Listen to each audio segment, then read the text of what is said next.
Hey everyone, Scott here to discuss Teen Titans Go to the Movies, featuring the voices of Tara Strong, Carrie Payton, Greg Sipes, Hayden Welch, I don't know if I'm saying that wrong, please forgive me, Scott Menville, Halsey, Jimmy Kimmel, Nicolas Cage, Kristen Bell, and Will Arnett, and directed by Aaron Horvath and Peter Rita McHale, excuse me. Now, I gotta say, I have seen this before in theaters, but I haven't seen it since.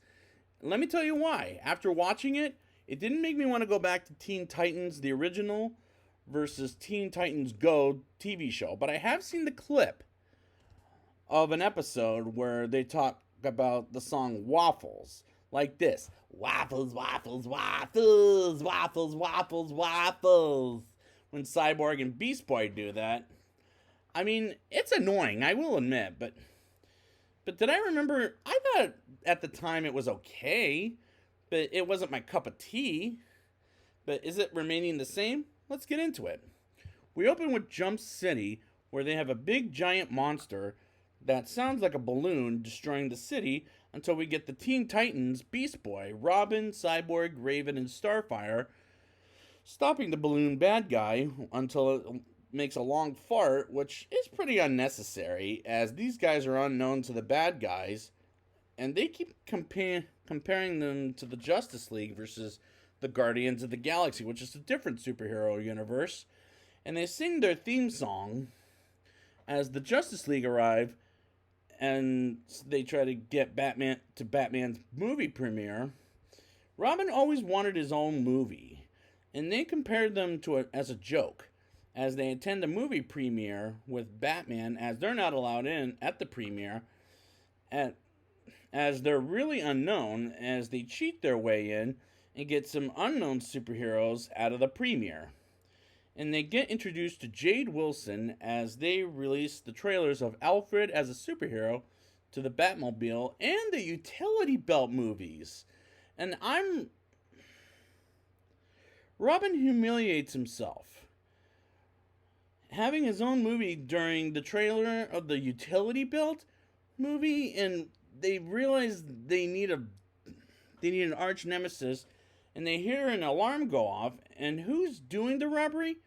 Deathstroke, or AKA Slade. Or Slade. I'll just say it in my loud normal voice, as he looks like Deadpool, which they make that connection, and he even thinks the Teen Titans are a joke. And I'm not really into this humor in this movie, as it is harmless for kids, but it's not my cup of tea for sure. Robin is depressed because he knows the Teen Titans are a joke, and as he's asleep, they make a Lion King reference with Robin as Simba, and he gets booed off the stage. And wakes up, and the Teen Titans pretend Robin has his own movie, but doesn't fall for it, and wants a real movie as they sing a song just out of the blue. I'm not here for a musical, and that's not my favorite genre. So, when a comic book movie has superhero acting like it's a musical, that's a groaner to me, and I don't know why it's in this movie.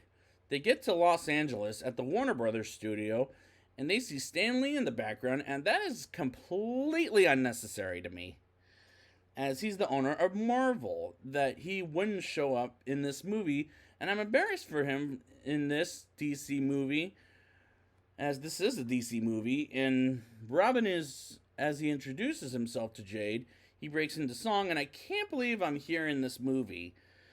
As I've never seen the show, and after watching this movie, it doesn't make me want to either. Jade says no to making a Robin movie and prevents making the DC superhero exist. And as they prevent making the DC superheroes exist, so they don't make any movies about them at all, which feels kind of like a bad idea to begin with, as it's not the best nor the worst time. It's an okay time at best, as some of the choices made in this movie are not the greatest, in my opinion. The way they say Slade's name is not the greatest choice either.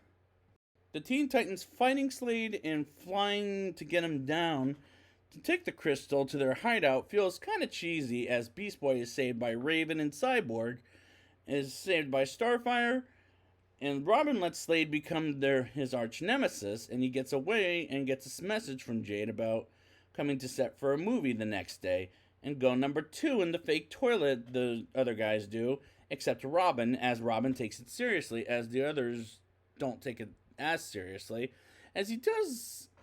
And this cause shenanigans, which feels grade school humor. For example, popping Aquaman's mini pool and prank calling Superman pretending to be Lois Lane, and the Justice League want to embarrass Robin by building a doomsday device and weaken Superman with kryptonite. And the doomsday device stands for something I'm not going to pronounce as it's a long title. And Jade kills the Teen Titans movie and will make a Robin movie as Robin breaks up the group by doing his own movie, which will be a mistake, as this movie is a family film, and they'll eventually get back together, as it's cliche and predictable. A light falls on Robin, and he wants to finish the movie as he types the code to the vault as Slade reveals himself as Jade and gets his crystal back, and it was part of his plan, which was very predictable. Robin gets out of Slade's trap as he has baby hands, and he gets out of the Teen Titans hideout. As it wasn't a set, it was real. Robin sends the rest of the Teen Titans hearing Robin's message as he goes back to Hollywood to stop Slade, as he starts his mind control of other DC superheroes versus the Teen Titans. The Robin versus Slade fight does feel a little predictable and cliche, as they cure Robin from being evil, and Slade has a robo-monster, which is not a clever way to fight your villain, and they defeat Slade with their theme song, which really got on my nerves. Like, this is the second time we've heard this now. And the other superheroes clap for the Teen Titans, and the credits roll, and I was sort of waiting for this credits to roll at this point.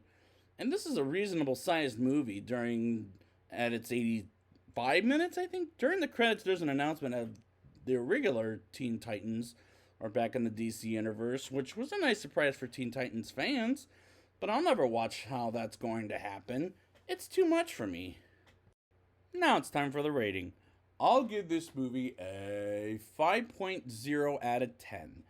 The plot is any family film. I'm not going with the humor, which doesn't make me want to watch the show. This isn't a good nor a bad time. It's more of an okay-ish time for people that are not Teen Titans Go fans like myself, as this is predictable and cliche at times, and this is in the middle of the road for me as far as a recommendation like Man of Steel, which is funny because that's also a DC movie, but I'll never go back to this again like I do sometimes with Man of Steel if I have to go back for, say, Wonder Woman or the Suicide Squad that's coming up later this year. But yeah, it's a middle of the road for me. So I'd like to thank you guys for joining me, and until I get to the next DC film, Teen Titans Go!